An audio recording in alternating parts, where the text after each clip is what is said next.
The Team VVV Awards 2018, sponsored by Ben Green Racing and Thrustmaster.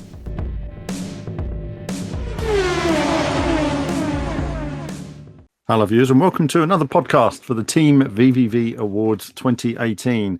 And today we'll be looking at Best Online Multiplayer. Now we're showing here some of the sort of competitive titles for the year. I'll go through those in a moment, but it's an interesting one online, how it's evolved. There was a simple solidity to games years ago. I remember I used to play games such as, say, Project Gotham Racing 2 that always seemed to be very solid online. And we went through a transitional period where companies such as EA were running their own online system and having to combine with Xbox. And it caused all kinds of dramas over the years. You would think that by today we had rock solid online, everything worked, matchmaking worked, everything should go as it should. And really, it's funny. It's still a challenge, it seems, for developers, even after all these years, to still get their games working solid online. But we have our competitors here. Firstly, I'm joined today, of course, by Martin. Hello. And Kevin. Howdy.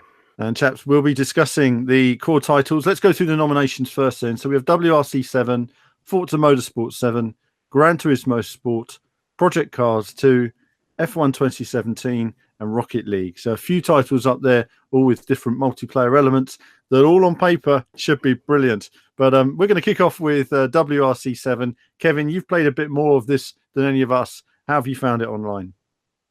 Yeah, I think it's pretty solid online. You know, you have the usual thing where you race against others at the same time and you see the live ghosts on the track. And there's not really much else you can do with something like that with a rally game because you don't want to bump into them during the rally. So obviously there is some restrictions in that sense. But of course, you do have the weekly challenges where you get to sort of race against the clock. You're given a car, you're given a track, and with some sort of score modifiers applied to it just to make things a little bit more interesting. And of course, I think the thing that really sort of elevates WRC 7's online is the esports element, and which is kind of interesting because it does sort of coincide with the real world events. So they've done it like that. So several months of the year, you can jump on WRC 7. There'll be something new and fresh for you. So it's an interesting take. There's not many games actually follow that sort of way of doing things. So I guess it belongs here because we recognise that they're doing something different, and it sort of makes it stand out from the crowd. Rallying is always a challenge because, of course, you do have that staggered start system. I really liked that when they had it in Dirt 2 years ago, and you used to queue up with your friends and wait, and they would set off, and you would have to wait, and then you would set off. And it's nice seeing everybody go in that sense. I think the ghost system works well, but sometimes I've found that the ghost cars seem to be poorly animated. It's a bit of a strange one, but they don't seem to have the physics. It's like they're hovering above the track. And it's just something I find very off-putting. They don't... If the physics, you could see the car leaning around the corners and physics and how they were driving, that would make the ghost a lot easier to follow. But when it is quite literally a ghost floating above the ground, it sort of takes out that sort of realism in terms of the feel on that for WRC. Yeah. Yeah. On the plus side, so on the plus side, though, you do get that sense of that live action. So, you can put the ghost on and off when you like. Of course, the ghost in front of you gets in the way quite often. So you sort of stick it on for a second, then turn it off. But it just adds that sort of intensity. Whereas with staggered starts, you don't quite get that live action feeling, that sort of, or where is this player? You press the ghost and suddenly he's right in front of you or he's just behind you. So it adds that sort of extra tension. So although it's not a perfect system, I can understand why they've sort of gone with this system. And I can understand the sort of merits that come with it.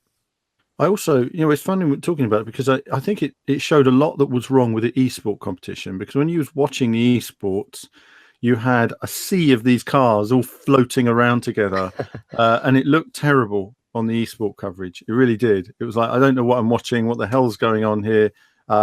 Because the cars weren't animating properly, it looked really bad. And I think definitely for next year on their esports, they need to do something about that for a broadcast camera, because it really wasn't working in showing the competitors sort of in situ next to each other.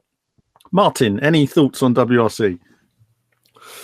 I think personally the online options are perhaps a bit bare bones outside of the esports options. If you're not interested in esports, there's an awful lot the game offers. But from what I've seen, it's still a solid experience overall if you're into obviously chasing times and that kind of thing. But for me, it doesn't really have the longevity of other online multiplayer titles. No, and I think that's it, really, isn't it? I think it's solid, if unspectacular. Yeah. Definitely room for improvement. So WRC7 then, moving on to Forza Motorsport 7. Now, Forza Motorsport has an incredible heritage. Forza Motorsport 1 introduced online leaderboards and menu screens. It introduced so many features over the years, team options, and then it took them away and brought them back again. And it has a huge online community in ForzaMotorsport.net. But Forza Motorsport 7 has not been met with approval by the fans. Martin, you've had some thoughts on it from, of course, James as well, who did our review. What's the thinking on Forza's online aspect?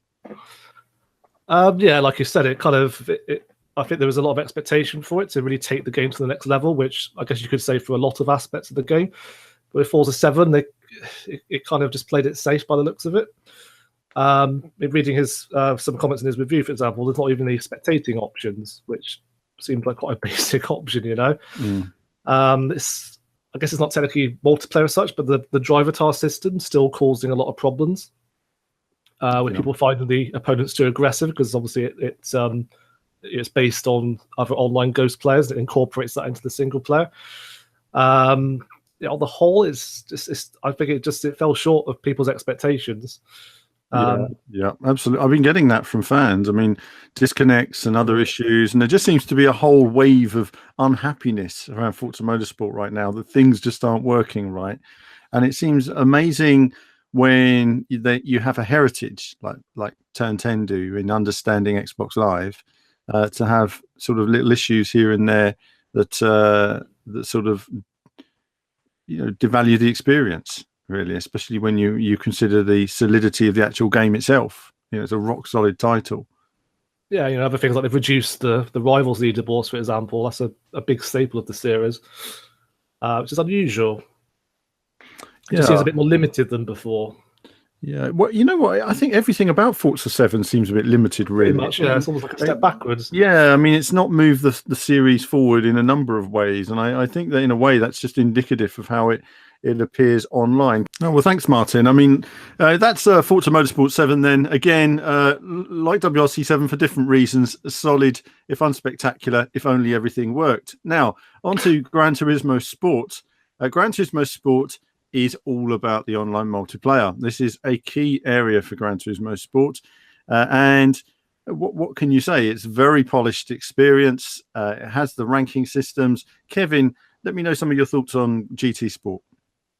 Yeah, I mean, like you say, it's an online game, centered around that online experience. So it's going to be good, or at least it has to be good for it to be any good at all. And fortunately, those dedicated servers are fantastic in GT Sport. I mean, if you look back to the beta before release, it had 1 or 2 betas, and at the start, the performance was pretty shocking. You saw cars jumping all over the shop. It was the servers, for whatever reason, couldn't quite handle it. But fortunately, when the game released, only had a few sort of issues at the launch, but since then, many patches have improved it more and more, and it's fantastic. Really, it's a good place to play online. It's probably the best place to play online in terms of console gaming for serious racers. It has that satisfying handling model which we've spoken about before, and it's just so smooth, and it's just such a nice place to be, which is like you say, even modern day standards, we're still having titles that cannot even give you a smooth gameplay experience. So it's really is a tricky thing for developers to grasp, even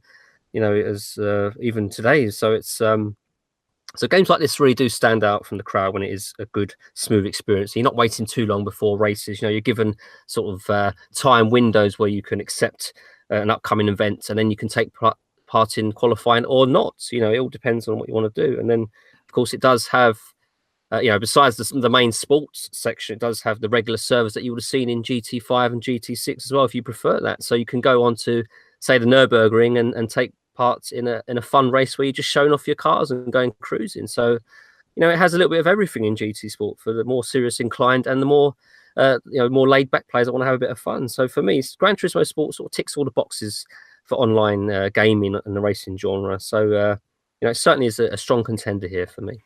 Very. I mean, it's very polished. I mean, they're always working on it. They're always improving the code and how things look and work. They're improving also some of the areas, some of the off-track, on-track areas, so you don't get disqualified as easy. There will be those that comment that say, well, if you get bumped from behind by somebody, you sometimes get a penalty. I think that the penalty system is very challenging to get right because there are so many different instances of driving tactics and techniques. Exactly. I mean, you're never going to get an AI that's going to be fantastic at all these decisions because they have to make a decision on the fly. And AI is never going to be as good as a human, making judgment. So it's, it is what it is. We're probably going to be 20, 30 years in the future before we get something that can really accurately, make a good judgment like a marshal would. So it's, there are one or two things, like you say, the penalty system, your sportsmanship rating goes down when someone collides into you. So there are these rough edges, but again, we have to consider that this is AI that are making these decisions, and we're just not quite advanced. We're just not quite there yet, are we, with AI? So it's as good as probably it could be for today's market on the consoles, especially. Exactly, and it's forever being improved. And also, I will just highlight that there is nothing like the tension you get before a GT Sport race. And when you see that countdown clock going, it reminds me very much of iRacing. You feel a tension in your body building up, and you're like, right, 10 seconds, here we go, 5, 4, 3, 2, 1. All right, this is it then. This is it. You get that kind of excitement and tension. It's a real race. You get that sort of trembling nervousness or whatever that you don't want to smack into everybody at the start. But at the same time, you've just got to go for it. And you just got to relax and go for it. And I like that in this type of game. That can only be provided by a game that offers a reward system like this, where there's actually a penalty for making mistakes. Martin, any thoughts on GT Sports? I think it really appeals to an audience that no other console racing game really has before in terms of the online multiplayer. Obviously, all PC players have iRacing for dedicated online multiplayer, but until Gran Turismo Sport, no games really offer this kind of authentic online experience quite to the level that GT Sport does. So it's certainly very ambitious, but most of all, like you said before, it does at least it seems to have a solid netcode. It doesn't stretch itself, does it? It doesn't have like weather effects or too much going on. Time or day, so it's polished within its own sort of safety area, so it doesn't go beyond the other games like, say, Project Cars 2 does. But what it does do, it does very well, and I think that's the reason why it does do it very well, because it doesn't sort of bite off too much. It just sort of keeps it simple and get it right. Yeah, exactly. Yeah, that probably leads us nicely to Project Cars 2. It does. Project Cars 2, of course. Now, Project Cars 2. It has bitten off more than it can chew in some areas, and certainly I think online, on paper, it has the scale to be the biggest and the best. But Martin, what do you think of Project Cars 2 online?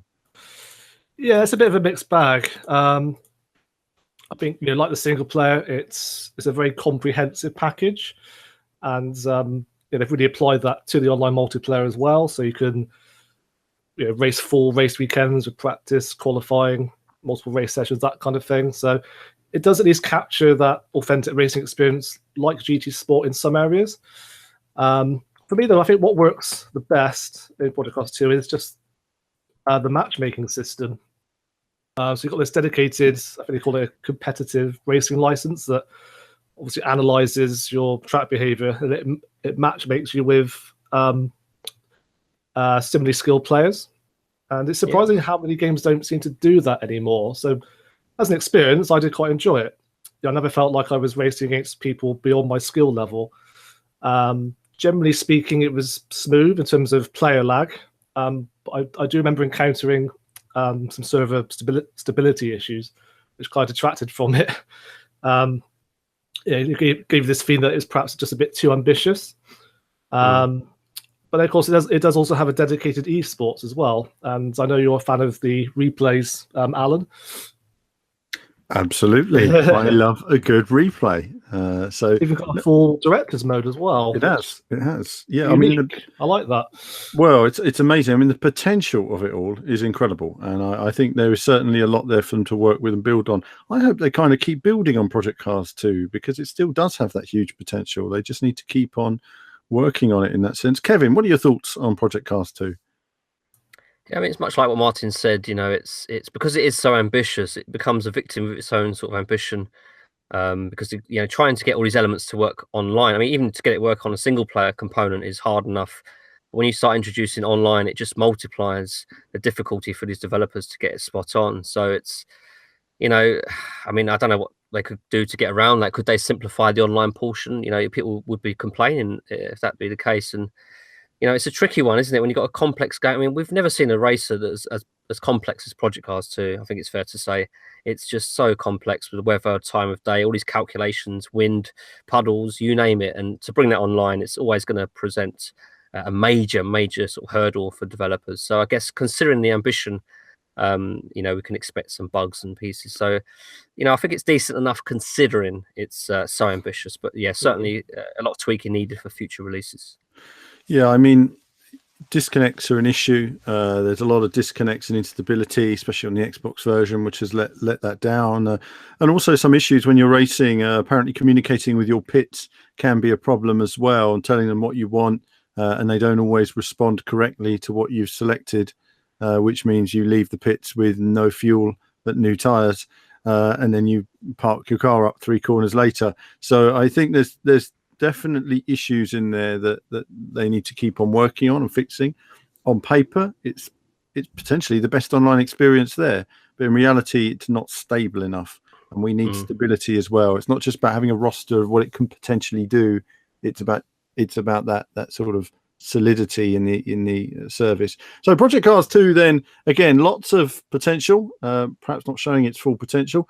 Next up, we have F1 2017. Again, Codemasters games, they always work solid online. I don't think this is any real difference in that way. It's in here, but it's a solid effects, unspectacular experience. We're using that term a lot lately. Well, it's true, isn't it? I mean, it's F1 esports is the key thing, and you say, well, I mean, again, I get from F1 fans quite often telling me that there's instability in the experience and that it doesn't all work quite as it should.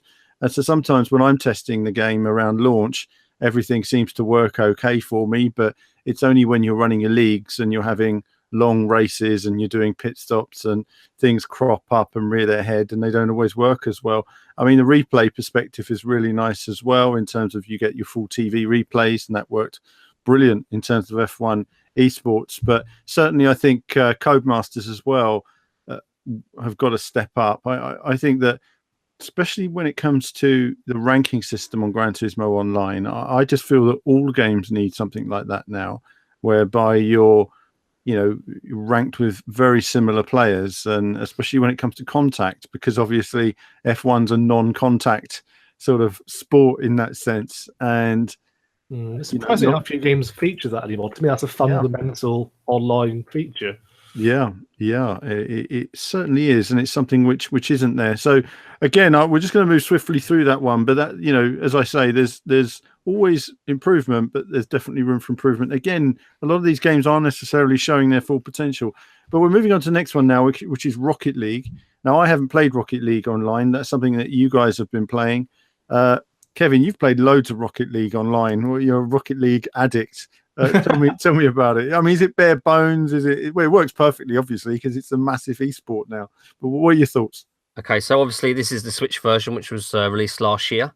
And I mean, the online is fantastic. It's one of probably the best online experiences I've had with any sort of racing or racing-esque game. And it's just a simple game. You've got a goal either side, you've got a ball, physics-based gameplay, and basically you just hit the ball into the goal, as simple as that. But there's something so compelling about it. It's has these amazingly smooth controls, which is one of the standout sort of features for it. If it didn't have quite as smooth controls like we've seen in the predecessor, supersonic acrobatic rocket powered battle cars, it wasn't quite as smooth.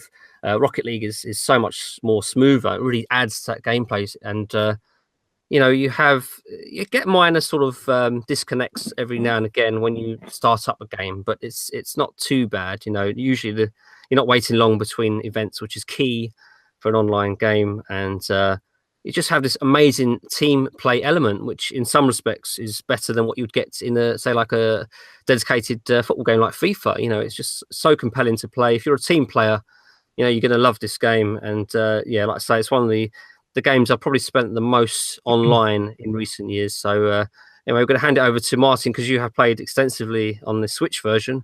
Is it as good as, say, the PlayStation 4 version? Is it as smooth? Generally speaking, yes. I've not had any major issues with the online at all. Like I keep saying, I find in some ways the Switch version even more addictive because it's on a handheld, so you can take it wherever you go. But I mean, the advantage the Switch has as well is that it has cross-platform multiplayer, so you can play with Xbox One and PC players, not PS4 players for some reason. Sony opted out of it, but because Sony, yeah.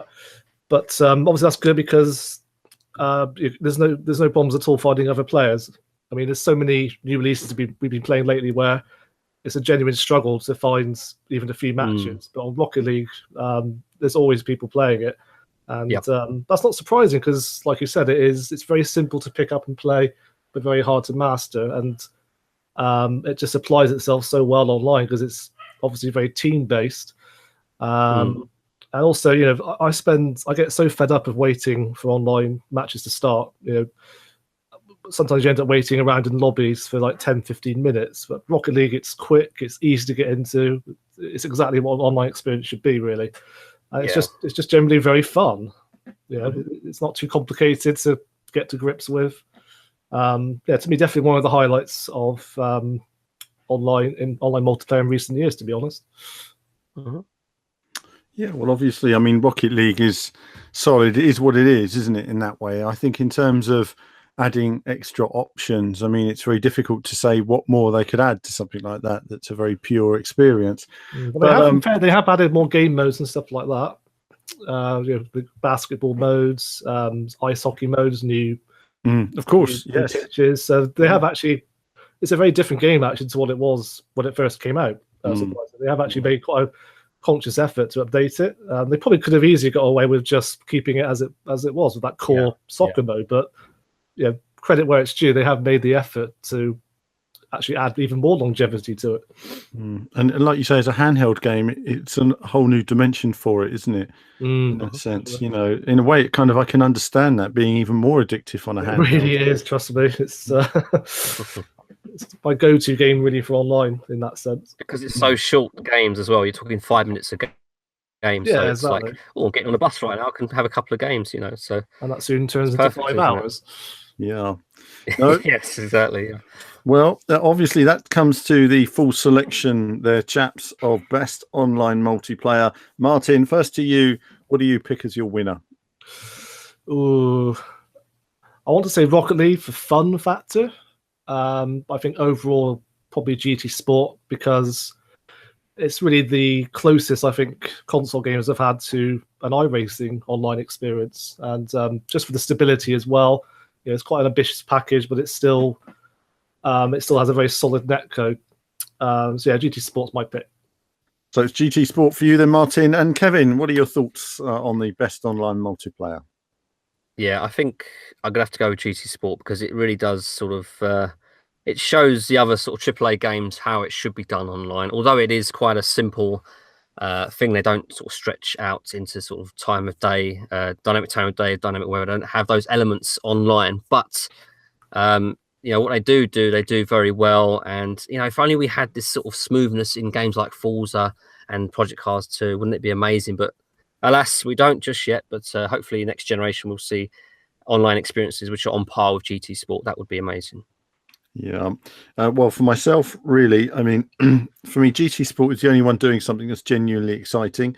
I do find it occasionally frustrating when you get hit by somebody else and it's not your fault at all.